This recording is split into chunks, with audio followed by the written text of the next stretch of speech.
Hello everyone, this is Akash Almule. Once again आपका मेरे YouTube channel learn next nursing में स्वागत है। तो आज काफ़ी दिनों के बाद नियर अबाउट 7 दिन हो गए उसके बाद मैं वीडियो बना रहा हूँ, क्योंकि अभी भी रिज़ल्ट की कोई भी अपडेट नहीं आई है और जो भी अफवाहें थी वैसी की वैसी ही है। अभी तक उसका भी कुछ यानी प्रूफ किसी के सामने आया नहीं है। कुछ ऑर्गेनाइजेशंस ने बहुत सारे निवेदन दिए हैं डीएमईआर को। आई डोंट नो उसका क्या चल रहा है, किसी को नहीं पता है, ना मुझे पता है ना आप लोगों को पता है। और वो जो रोज़ जो मैसेजेस आते थे वो भी थोड़े बंद हो गए हैं। बट इसका मतलब ये नहीं है कि इसका कुछ इफ़ेक्ट रिज़ल्ट पे गिरेगा या नहीं। मुझे ऐसे लगता है कि रिज़ल्ट प्रिपेयर हो रहा है आपका according to your marks, according to your shift normalizations, ये हो रहा है। तो प्लीज़ आप लोग थोड़ा पेशेंस रखिए और जो भी आप जो मैसेजेस फॉरवर्ड करते हो वो भी कम करिए कि रिज़ल्ट लग गया ये वो। नो मैटर, कुछ दिनों में रिज़ल्ट आ जाएगा और काफ़ी अच्छा रिज़ल्ट आएगा सभी का। तो इसके लिए आप सभी लोग रेडी रहिए। और इन बिटवीन आपके पास टाइम है तो आपके पास अगर कुछ डॉक्यूमेंट नहीं है, जिन लोगों के लिए मैंने कट ऑफ बताया था लास्ट वीक में, हम लोगों ने कट ऑफ का एक वीडियो लिया था, लाइव सेशन भी किए थे। But today I am not going to take any live session. मैं सिर्फ यहाँ पे बहुत इम्पॉर्टेंट चीज़ें, दैट इज़ आपको जिन लोगों को लगता है काफ़ी अच्छे मार्क्स आए हैं उनके डाउट्स यही है कि हमारे पास अभी डॉक्यूमेंट्स कौन से रखना है, हमने क्या हो सकता है। तो काफ़ी मुझे फ़ोन आए थे तो वही मैं यहाँ पे डिस्कस करने वाला हूँ कि आपको क्या डॉक्यूमेंट्स रेडी रखने हैं वेरिफिकेशन के लिए। क्योंकि अभी प्रोविज़नल स्टे आपका सबसे पहले तो मार्कशीट आएगा, मार्कशीट आने के बाद प्रोविज़नल मेरिट लिस्ट लगेगा, उसके बाद डॉक्यूमेंट वेरिफिकेशन एंड उसके बाद final merit list and then preference दे के आपका प्रेफरेंस भरने के बाद final merit list and then उसके बाद आपका पर्टिकुलर ऑर्गेनाइजेशन में आपको ज्वाइनिंग मिलेगा, ज्वाइनिंग लेटर मिलेगा। ठीक है, तो चलिए हम लोग यहाँ पे देख लेते हैं कि आपको कौन कौन से डॉक्यूमेंट्स तैयार रखने हैं, जो कि हम बात कर रहे हैं staff nurse, DMER staff nurse के बारे में। ठीक है, जैसे कि आप देख रहे हो कि ये सर्टिफिकेट हमको रेडी रखने हैं। Okay, candidate will have to produce the original documents at the time of document verification। आपका प्रोविजनल मेरिट लिस्ट लगने के बाद जब डॉक्यूमेंट वेरिफिकेशन होगा उस टाइम पे आपके पास सभी के सभी ओरिजिनल डॉक्यूमेंट चाहिए। Okay, at document verification process and at the time of joining. Okay, दोनों के टाइम पे, क्योंकि at the time of joining जहाँ पे आपका ज्वाइनिंग होगा वो ऑर्गेनाइजेशन में, वो हॉस्पिटल में, और डीन ऑफिस हो सकता है या मेट्रॉन ऑफिस हो सकता है, वहाँ पे आपका वेरिफिकेशन और एक बार होगा। ठीक है, देन उसके बाद candidate will have to submit the set of attested photocopies of all the original certificates. Okay, क्या रहता है कि आपको जो भी ओरिजिनल डॉक्यूमेंट्स उन्होंने पूछा है, अभी आगे हम बात करेंगे, उसका 2 या 3 सेट बना के रखिए, सेल्फ अटेस्टेड करके रखिए। ठीक है, तो सबसे पहला लगने वाला है ये वाला nationality certificate. Okay, nationality certificate अगर नहीं है तो पासपोर्ट भी चलेगा, अगर पासपोर्ट नेशनैलिटी नहीं है तो आपका स्कूल लिविंग सर्टिफिकेट भी चलेगा। ठीक है, यहाँ पे सिर्फ आप भारतीय हो, ओके, आपकी नेशनैलिटी इंडियन है वो लिखा रहेगा, तो इन तीनों में से कुछ भी चल जाएगा। देन नेशनलिटी सर्टिफिकेट सभी के पास रहता ही है, उसका कोई प्रॉब्लम नहीं है, वो नहीं है तो पासपोर्ट, स्कूल लिविंग वो भी चल जाएगा। देन उसके बाद अधिवास, डोमिसाइल सर्टिफिकेट यानी अधिवास प्रमाण पत्र, ये भी रहता है सभी के पास, ये भी आपको निकाल के रखना है। देन उस थर्ड है एसएससी पासिंग सर्टिफिकेट। ओके, अब एसएससी पासिंग सर्टिफिकेट मीन्स क्या होता है, जब आपकी 10th होती है तो आपको एक मार्कशीट मिलती है विद इन आपका अपने टाइम, उस टाइम पे जून में वगैरह रिजल्ट आता था, अभी भी जून में आता है। ओके, सो जो आता है वो है आपका मार्कशीट एंड जो पासिंग सर्टिफिकेट रहेगा वो मिलता है आपको 8 से 10 महीने के बाद, जो कि आपको स्कूल जाके लेना होता है। बहुत सारे लोग ये भूल भी जाती है कि वो भी एक मिलता है बोल के, बहुत सारे लोग लेते भी नहीं है। अगर आपके पास टाइम है तो आपने लिया नहीं है तो प्लीज़ जाके आप 10वीं का पासिंग सर्टिफिकेट स्कूल से कलेक्ट कर लीजिए, स्कूल्स में रखा रहता है। अगर वो भी नहीं है तो आपका बर्थ सर्टिफिकेट चल जाएगा, क्योंकि यहाँ पे as a proof of date of birth आपका पकड़ा जाएगा, ठीक है। सिर्फ आपका डेट ऑफ बर्थ देखने के लिए ये सर्टिफिकेट लगता है। देन उसके बाद यहाँ पे पोस्ट ग्रेजुएशन, ओके, अगर आपने फॉर्म कौन से बेसिस पे लिखा है, ग्रेजुएशन आप बीएससी नर्सिंग के बेसिस पे, डिप्लोमा जीएनएम के बेसिस पे, ओके, तो ये सभी के सर्टिफिकेट्स लगने वाले हैं as per minimum eligibility applied post. BSc हो तो बीएससी लगेंगे, जीएनएम हो तो जीएनएम के लगेंगे। अब यहाँ पे अगर एमएससी दिखा है तो एमएससी के भी डॉक्यूमेंट साथ में दे देना, क्योंकि क्या होता है आपका एजुकेशन अपडेट हो जाता है आपके जो स्टेट में जो आपका सीनियरिटी लिस्ट बनेगा आफ्टर ज्वाइनिंग इन डीएम, अभी ही दे देना वो बेटर रहता है, ठीक है। सो यहाँ पे ग्रेजुएशन बीएससी नर्सिंग के पूरे first year, second year, third year, fourth year या इन बिटवीन आप अगर बैक भी लग जाता है या आपको कुछ 2 बार या 3 बार एग्ज़ाम दिए तो वो पूरे सर्टिफिकेट आपको लगाना है। उसके बाद अगर डिप्लोमा है तो जीएनएम के first year, second year, third year के मार्कशीट, ओके, ये लगाना है।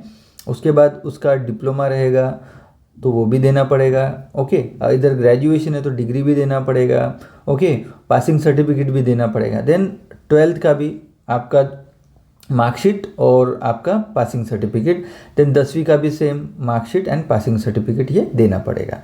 देन उसके बाद for the recruitment all the marksheet, okay, पूरे 10वीं से 10th 12th, उसके बाद जीएनएम और बीएससी जो भी डॉक्यूमेंट्स है वो आपको देने पड़ेंगे, या एमएससी हो वो भी, या पीएचडी हो वो भी आपको देना पड़ेगा, ओके।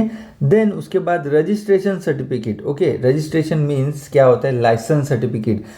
देखो कभी भी आपका बीएससी नर्सिंग हो गया तो आपको काम करने की मुभा मिल गई, ऐसा नहीं है। आपको जब तक आपका रजिस्ट्रेशन नहीं होता है महाराष्ट्र नर्सिंग काउंसिल के साथ, तब तक आप कोई भी हॉस्पिटल में काम नहीं कर पाते हो, ओके, वैलिडली, ओके। ये गवर्नमेंट रूल के हिसाब से, ऐसे तो कहीं पे भी हो जाएगा, बट आपको जब तक सर्टिफिकेट नहीं है आप कोई भी हॉस्पिटल में एज अ नर्स काम करने का आपको कोई भी अधिकार नहीं है।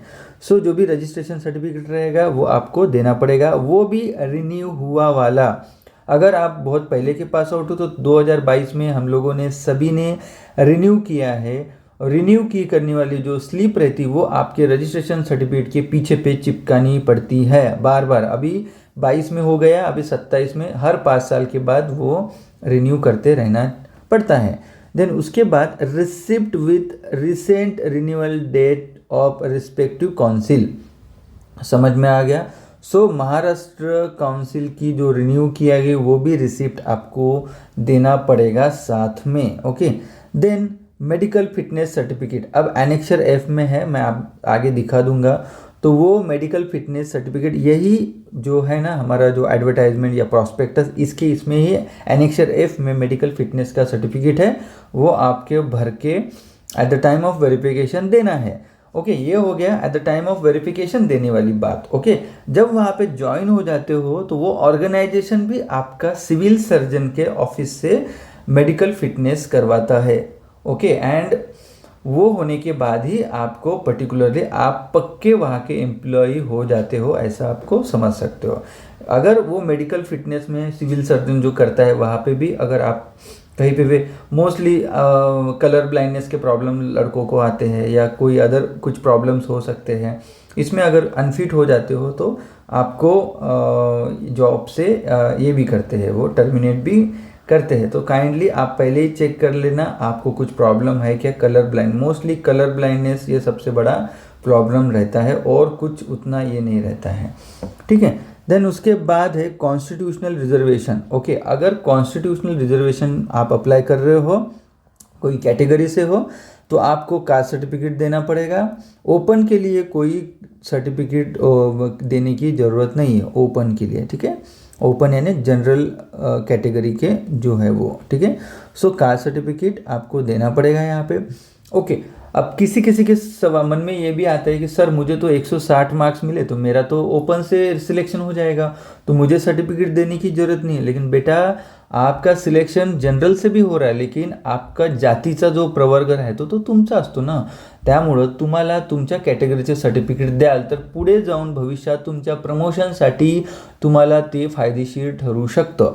त्याच्यामुळं तुम्ही ओपनमध्ये सिलेक्शन व्हा की कुठूनही व्हा, अगर तुमच्याकडे कास्ट सर्टिफिकेट असेल तर ते प्लीज सबमिट करायचं at the time of verification. माझं ओपनमध्ये झालं तर मी नाही देणार, हा कन्सेप्ट दिमागामधून काढून फेका. त्याच्यानंतर कास्ट वैलिडिटी सर्टिफिकेट अगर है आपके पास तो दो, नहीं है तो आफ्टर ज्वाइनिंग कोई भी हॉस्पिटल में ज्वाइन होने के बाद विदिन 6 मंथ वहाँ से आपको लेटर मिलेगा. ओके, कहाँ पे? समाज कल्याण ऑफिस के लिए. ओके, समाज कल्याण ऑफिस के लिए वहाँ पे जाके वो लेटर दिखा के आप अपना कास्ट वैलिडिटी बना सकते हो. तो आपके पास अगर कास्ट वैलिडिटी नहीं है तो कोई प्रॉब्लम नहीं है, डेफिनेटली आप अपनी कैटेगरी से आपको सिलेक्शन हो जाएगा, जो भी कैटेगरी है. सिर्फ विदिन 6 मंथ या विदिन 6 मंथ आपको कास्ट वैलिडिटी करा के देना पड़ता है, क्योंकि आपके ऑर्गेनाइजेशन से वो लेटर समाज कल्याण के लिए मिल जाएगा कि नहीं ऐसा ऐसा लड़का है यहाँ पे, हमारे यहाँ पे as a nursing officer, as a staff nurse join किया है, तो प्लीज़ आप इसका कास्ट वैलिडिटी करा के दीजिए, ऐसा लेटर मिलेगा. देन उसके बाद है थर्ड नंबर पे चीज़ आती है, थर्ड नंबर की चीज़ है नॉन क्रिमिलियर सर्टिफिकेट. अब नॉन क्रिमिलियर सर्टिफिकेट यानी जिनकी इनकम 8 लाख के नीचे पे है उनको ही नॉन क्रिमिलियर बनता है. तो basically non creamy layer certificate VJ, NTB, NTC, NTD, OBC, SBC के लिए नॉन क्रिमिलियर सर्टिफिकेट, आप आइदर फीमेल हो या मेल हो, आपको नॉन क्रिमिलियर देना पड़ेगा अगर आपका सिलेक्शन आपके कैटेगरी से अगर हो रहा हो तो, ये वाली जो कैटेगरी है उससे अगर हो रहा हो तो. ओके, अब ये हो गया. अब जो फीमेल है, for woman claiming 30% woman reservation. अब यहाँ पे मेन मुद्दा है, अगर आपने 30% वुमन रिजर्वेशन के लिए अप्लाई किया है एंड आप अगर क्या बोलते हैं अगर किया है 30% कैटेगरी के लिए, अगर आप जनरल कैटेगरी से आते हो, ओके, जनरल कैटेगरी की वुमन हो, तो यहाँ पे आपके लिए बहुत इम्पॉर्टेंट चीज़ है कि एंड जनरल कैटेगरी के हो या कोई भी कैटेगरी के हो, कोई प्रॉब्लम नहीं है. ओके, अगर आपका इन कैटेगरी में हो रहा है तो ही आपको देना पड़ेगा. बट अगर 30% जो वुमन रिजर्वेशन है, जो कि ओपन कैटेगरी के लिए सीट्स अलग ही है, 580 समथिंग कुछ सीट्स है अपनी DMER की, ये ओपन कैटेगरी के लिए. ओके, रिजर्व कैटेगरी के अलग है, उनके लिए तो आपको देना पड़ेगा. बट आप कोई भी कैटेगरी के हो, ओपन कैटेगरी के लिए जो 30% रिजर्वेशन 30% वुमन रिजर्वेशन अगर आपने क्लेम किया है, अगर यस किया है, कोई भी कैटेगरी के हो आप, अगर ओपन कैटेगरी के यहाँ से अगर आपको ये मिल रहा है तो भी आपको नॉन क्रिमिलियर देने की ज़रूरत नहीं है. अभी मैं इसके बाद वो GRP दिखा दूंगा. ठीक है, यहाँ पे बोला है कि आपको non creamy layer certificate should be valid, आपको ये देना पड़ेगा. ठीक है, लेकिन ऐसी ज़रूरत नहीं है. उसका GR मैं अभी इसके बाद दिखा दूंगा. ठीक है, और इसके डिस्क्रिप्शन बॉक्स में भी दिखा दूंगा कि वो जो क्राइटेरिया था वो अभी ये मई 15 मई 2023 से उन्होंने वो रद्द कर दिया. वो आपको दिखा दूंगा तो आपको जान में जान आ जाएंगी. ठीक है, ओके. जो वुमन रिजर्वेशन अगर किया है तो नॉन क्रिमिलियर देने की ज़रूरत नहीं रहने वाली है आप लोगों को.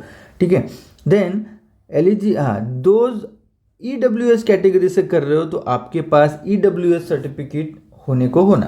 ठीक है, उसके बाद अगर पैरेलल रिजर्वेशन से कर रहे हो, PAP, PT, EQA certificate, earthquake वाला, देन वही प्रकल्पग्रस्त, okay, PAP, PWD, sports quota, ex serviceman, orphan certificate, तो ये आपको कॉम्पिटेंट अथॉरिटी से वो सर्टिफिकेट बना लेना पड़ेगा तभी, क्योंकि उन्होंने परफॉर्मा दिया है, यही प्रॉस्पेक्टस में उन्होंने परफॉर्मा दिया है कि ऐसे ऐसे परफॉर्मा में हमको सर्टिफिकेट लगेगा. तो प्लीज़ आप लोग देख लो, आप लोगों के पास टाइम है, फालतू चीज़ों में दिमाग लगाने से अच्छा है कि आप अपने तरीके से जो सर्टिफिकेट आपको लगने वाले हैं वो बना लो. ठीक है, हो गया, ये हो गया।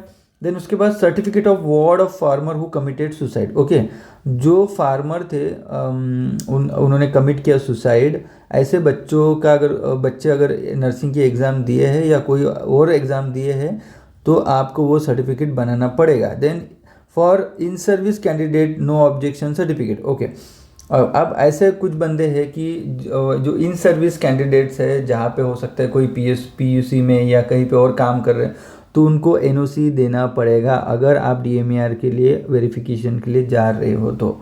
ओके, वो एनओसी देना पड़ेगा अगर आप कहीं पे काम करने हो। जैसे हो सकता है कि आप कोई एम्स में काम कर रहे हो और आपको अभी यहाँ पे महाराष्ट्र गवर्नमेंट में वापस आना है, तो आपको वहाँ से एनओसी प्रोड्यूस करना पड़ेगा। ठीक है, यहाँ पे देन हाँ, NOC at the time of verification भी लगने वाला है एंड ज्वाइनिंग के टाइम भी एनओसी लगने वाला है। ठीक है, then certificate of freedom fighter who claim as relaxation आप कर रहे हो, अगर आप फ्रीडम फाइटर के बच्चे हो या बच्चा सिर्फ, ओके, नात वगैरह नहीं जमता है, ठीक है, तो आपको वो सर्टिफिकेट भी दिखाना पड़ेगा। तो आपको ये समझ में आ गया कि ये सर्टिफिकेट चाहिए। अभी मैं आपको मेडिकल सर्टिफिकेट का परफॉर्मा दिखा देता हूँ। हा मेडिकल फिटनेस सर्टिफिकेट आहे ॲनेक्सर एफमध्ये, याच्यामध्ये व्यवस्थित हे भरून घ्यायचं, हे सगळं परफॉर्मा त्या डॉक्टरकडे। हे बघा, हा फॉर्म MBBS डॉक्टरकडूनच भरून घ्यायचा, MBBS and up level. Okay, समझ में आ गया, PG MBBS वगैरह वो चल जाएगा। आयुर्वेदा BHMS डॉक्टर का नहीं होता है, बता रहा हूँ आपको, आप गलती नहीं करना।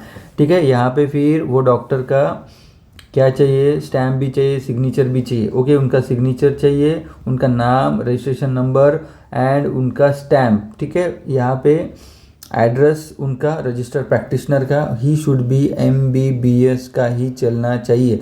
ओके, एक मैक्सिमम 100 to 200 रुपीज़ दे के आप उनसे बनवा सकते हो। ठीक है, मिल जाएगा ये परफॉर्मा भर के उनसे, और यहाँ पे वो डेट भी चाहिए। तो ये कब बनाना, जब भी आपका वेरिफिकेशन रहेगा उसके 2 से 3 दिन पहले बना लेने का ये परफॉर्मा। ठीक है, हो गया। अभी मैं GR दिखा देता हूँ, वो वुमन्स रिझर्वेशन वाला।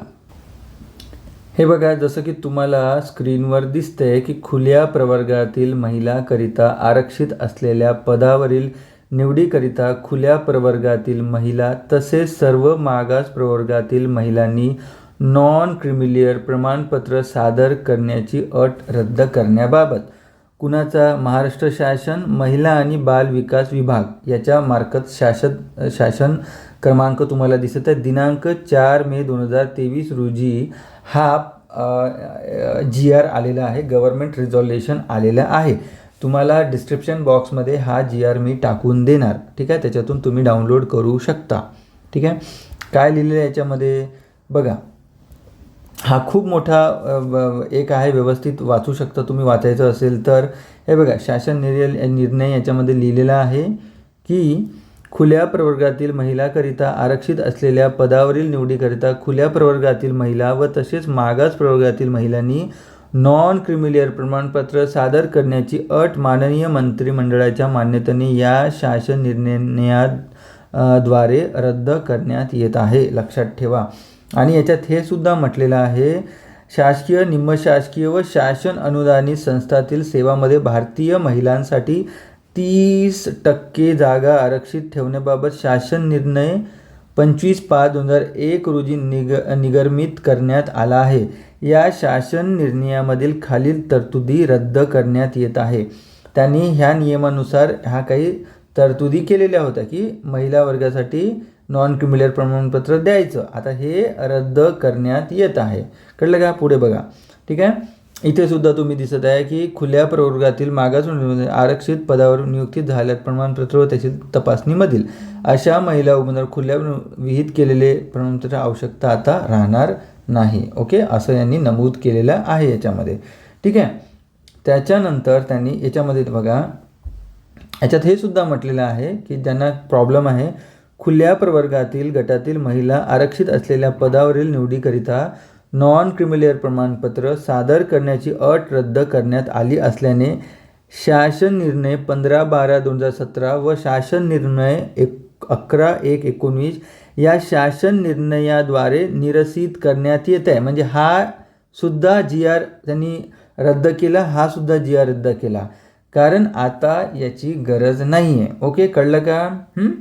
आता हे बघा, अनुसूचित जाती व अनुसूचित जमाती वगळता अन्य मागास प्रवर्गातील महिलांकरिता आरक्षित असलेल्या पदावरील निवडीसाठी दावा करू इच्छिणाऱ्या महिलांनी व त्या मागास प्रवर्गातील इतर मागास बहुजन कल्याण विभाग तसेच सामान्य प्रशासन विभागाकडून वेळोवेळी विहित करण्यात येणार आहे. ठीक आहे, तर याच्याद्वारे मी तुम्हाला सांगू इच्छितो की तुम्हाला आता नॉन क्रिमिनल सर्टिफिकेट देण्याची गरज नाही. आता तुम्हाला मी सांगतोय बघा. आता बघा, याच्यामध्ये लिहिलेल्या अधिपरिचारिकांच्या पोस्ट बघा.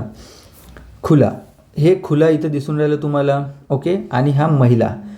किती जागा आहे? 586 जागा आहे. तर ह्या जागेमध्ये हे बघा, अनुसूचित जाती आणि हा दोन्ही प्रवर्गासाठी आपली कशाची गरज नाही आहे? नॉन क्रिमिनलची गरजच नाही आहे. फिमेल तुम्ही रिझर्वेशन ऑप्ट केलं असेल तर त्याच्यातून तुमचं सिलेक्शन होणार, पण तुम्ही फिमेल रिझर्वेशन ऑप्ट केलेलं पाहिजे, कारण त्याच्यामध्ये होतं त्याच्यामुळं. ठीक आहे, आय डोंट नो पुढे काय होणार आहे, बट हां, यांना गरज आहे नॉन क्रिमिनलची, यांना गरज आहे, यांना गरज आहे, यांना गरज आहे, यांना गरज आहे, यांना गरज आहे, आणि हा ओके, हे EWS आहे. ओके, EWS यांचं तर वेगळं सर्टिफिकेट आहे. ठीक आहे, आता बेसिकली आपण फिमेलबद्दल बोलतो आहे. तर हे जर बघा, हे पहिलं 586 जागा जे मेरिट आहे सगळ्या, ओके, खुल्ला वर्गात अगर मेरिट जेवढ्या फिमेल ज्या मेरिट येतील त्या 586पर्यंत, आयदर वो खुल्या प्रवर्गाच्या असो की ह्या कुठल्याही कॅटेगरीच्या असो. कळलं का? कुठल्याही कॅटेगरीच्या म्हणजे हे जिथे नॉन क्रिमिनल लागणार आहे नाही आहे वगैरे, त्या सगळ्यांसाठी अगर ह्या 586मधून फिमेल याचा वेगळीच लिस्ट लागेल. Okay, female 30% आरक्षितमधून. ओके, फिमेल हे ओपनची वेगळी लिस्ट आणि नंतर मग कॅटेगरीची वेगळी. तर याच्यामध्ये 586साठी तुम्हाला नॉन क्रिमिलियर देण्याची गरज नाही. आयदर तुम्ही ओपनचे असू द्या, कुठल्याही कॅटेगरीचे असू द्या, तुम्हाला आत्ताच शासन निर्णय सांगितला. बट जर तुम्ही याच्यातून विजे, त्याच्यानंतर NTD, NTB, OBC, त्याच्यानंतर SBC, तुम्हाला इथे नॉन क्रिमिलियर देणं गरजेचं आहे जर तुम्हाला याच्यातून सिलेक्शन झालं तर. ओके, आणि ह्या गटाला तर काहीही देण्याची गरज नाही. ओके, SC आणि STला काहीही गरज नाही तुम्हाला नॉन क्रिमिलियर देण्याची. कळलं सगळ्यांना?